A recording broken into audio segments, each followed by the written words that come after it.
السلام علیکم دوستانو. نن به زه تاسو ته د افغانستان او د آیرلینډ کرکټ په اړه باندې لږ معلومات درکړم. لکه څنګه چې تاسو خبر یاست، نن آیرلینډ خپله لومړنۍ لوبه پر متحده عربي اماراتو وبایلل. افغان لوبغاړو ته څه پکار دي؟ ویډیو تر اخره وګورئ. که په چینل کې نوي یاست، دا چینل هم در سره سبسکرایب کړئ. آیرلینډ چې له افغانستان سره د جنوري په 20مه لوبې پیلوي، نن یې پر متحده عربي اماراتو لوبه وبایلل. له دوی سره یوه بله لوبه هم لري. په دغې لوبې کې افغان لوبډلې ته 2-3 ټکي مهم دي چې په پام کې ونیول سي.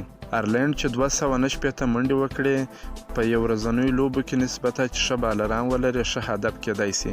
د آیرلینډ اوپنر سټرلینګ 113 منډې وکړې، بل مجرب لوبغاړی او کپتان یې بل برني 53 منډې وکړې، او اوبرین هم له سټرلینګ سره ښه اوپننګ وکړ، خو 23 منډې یې وکړې. ماته د آیرلینډ د نوي ارلونډر کامپاپیر لوبه په زړه پورې وه. 23 منډې یې وکړې، 10 اورونه یې وکړل او 2 لوبغاړي یې وسوځول. پیچ د بیټینګ لپاره جوړ شوی دی، خو د آیرلینډ بالران هومره ښه نه وو چې دا هدف وساتي.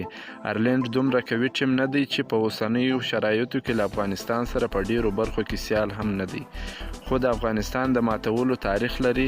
په دې هیله چې افغان لوبغاړي او روزونکي د آیرلینډ او د اماراتو روانې لوبې تعقیب کړي، ترڅو افغان لوبغاړي د دې څخه ګټه واخلي. دا و زموږ د نن ورځې تازه او مهم معلومات. که مو دا معلومات خوښ شوي، دا ویډیو در سره لایک کړئ، د ملګرو سره هم شیر کړئ. که په چینل کې نوي یاست، مهرباني وکړئ دا زما چینل هم در سره سبسکرایب کړئ. تر بیا د الله په امان.